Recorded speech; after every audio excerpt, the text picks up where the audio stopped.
વડોદરા શહેર કોર્ટ સંકુલમાં પાર્કિંગનો પ્રશ્ન યથાવત, જેમાં કોર્ટમાં આવતા વકીલો તથા અસીલો પાર્કિંગ માટે હેરાન પરેશાન થઈ રહ્યા છે।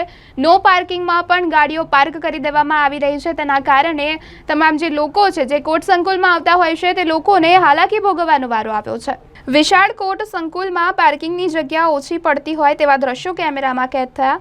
નો પાર્કિંગ ઝોનમાં પણ ગાડીઓ પાર્ક કરેલી જોવા મળે છે। કોર્ટ ફોર વ્હીલર એવી રીતના પાર્ક કરવામાં આવી રહી છે કે જ્યાં પાર્ક ઘરે કરેલી ગાડીની પાછળ બીજી ગાડી મૂકી દેવામાં આવે છે, જ્યાં આગળની ગાડી ચાલકને ગાડી કાઢવામાં મુશ્કેલીનો સામનો કરવો પડે છે। કોર્ટની સુરક્ષા વ્યવસ્થા માટે વકીલો દ્વારા બાર એસોસિએશન વકીલ મંડળની રચના પણ કરવામાં આવી। ચૂંટણી સમયે ઉમેદવારી નોંધાવતા વકીલો પ્રશ્નોનું નિરાકરણ કરવાની કહી શકાય કે વાતો કરતા હોય તેવું લાગી રહ્યું છે। પોકળ વાતો તેમની સાબિત થઈ છે, જેનો જીવતો જાગતો દાખલો કોર્ટ સંકુલનું જ પાર્કિંગ છે। કેટલીક જગ્યા પર તો વિકલાંગોને જવાના આવવાના રસ્તામાં પણ પાર્કિંગના દ્રશ્યો જોવા મળ્યા। ન્યાય મંદિર, જૂનું ન્યાય મંદિર કોર્ટ હતી, ત્યાં અમારે મધ્ય સેન્ટર જગ્યા પર કોર્ટ હતી, તેનાથી અમને ઘણો બેનિફિટ હતો। પણ ત્યાં પરિસ્થિતિ ત્યાં હતી કે રોડ હોય ને તેને પાર્કિંગની ત્યાં સમસ્યા હતી। તેના કારણે સરકારે પણ એક નવું સંકુલ ઊભું કર્યું અને એક વિશાળ મોટું સંકુલ ઊભું કર્યું અને ત્યાં અહીંયા પણ દિવાળીપુરા જે નવું અમારું ન્યાય મંદિરનું સંકુલ છે, પાર્કિંગની વ્યવસ્થા છે। પરંતુ સમયાંતરે જેમ જેમ વર્ષો વીતતા જાય તેમ તેમ વાહનોની સંખ્યા પણ વધતી થાય છે। તમે ટુ વ્હીલરો જો કે ફોર વ્હીલરો સતત વધ્યા છે, વકીલોની પાસે પણ વાહનો વધ્યા છે, તેમજ આમ જનતા પાસે પણ વાહનો વધ્યા, પરંતુ પાર્કિંગની સમસ્યા અહીંયા આગળ દિવસે ને દિવસે વધી રહી છે। એટલે અમે તો કહીએ કે પ્રજાએ પણ સ્વયંભૂ અવેર થઈને તેઓ પોતાના વાહનો વ્યવસ્થિત રીતે પાર્ક કરવા જોઈએ, જેથી કોઈને પણ અડચણરૂપ ના બને।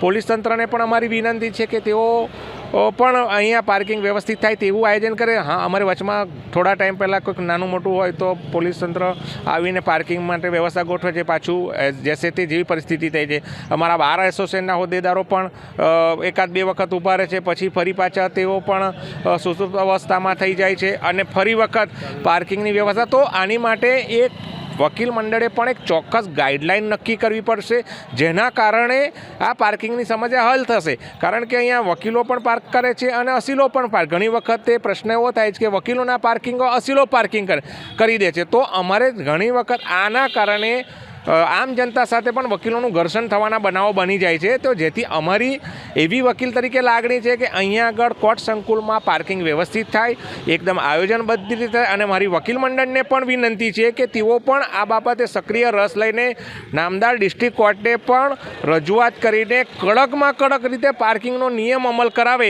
તેવી અમારી લાગણી છે। હમણાં ટૂંક સમય પહેલાં જ એક વકીલ સાથે કોઈ બીજા ખાનગી કોઈ ગાડી હતી, કોઈ એના બોલાબોલ થયેલી, એ મને મારા ધ્યાનમાં નથી કે શું થયું હતું, પણ આ હું કહું છું ને એમ કે અમારા જે વકીલોનું પાર્કિંગ હોય ત્યાં અસીલો પાર્કિંગ કરી દેતા। અહીંયા સામાન્ય જે લોકો કોર્ટના કામ એ લોકો, તો જે વકીલોનું રિઝર્વ પાર્કિંગ છે ત્યાં આગળ ઘણી વખતે પાર્કિંગ થાય આમ જનતા, તો સ્વાભાવિક છે કે વકીલોને પાર્કિંગ ના મળે તો સામાન્ય તકરાર ઊભી થતી હોય છે। પણ મારું આના જ કારણે એક જ વસ્તુ કહેવું છે કે વડોદરા વકીલ મંડળે પણ આ બાબતે સજાગ રહેવું જોઈશે, કડક રાહે અમલ કરાવવું પડશે અને કડક રીતે નામદાર ડિસ્ટ્રિક્ટ કોર્ટને કહીને આ પાર્કિંગની વ્યવસ્થા કરાવવી જ પડશે, નહીં તો ઘર્ષણના બનાવ આવા નવા બનતા રહેશે। પાર્કિંગના બોર્ડ લાગેલા છે, છતાંય નો પાર્કિંગ બોર્ડ આગળ પાર્કિંગ કરવામાં આવે છે। જે નો પાર્કિંગના બોર્ડ છે એ બોર્ડ માર્યા છે, તો એ માટે ટ્રાફિક શાખાએ પણ અમે તો એવું કહીએ છીએ કે જે રીતે કાયદો વ્યવસ્થા અમલ કરાવવાની હોય તો એ કરાવવી જોઈએ।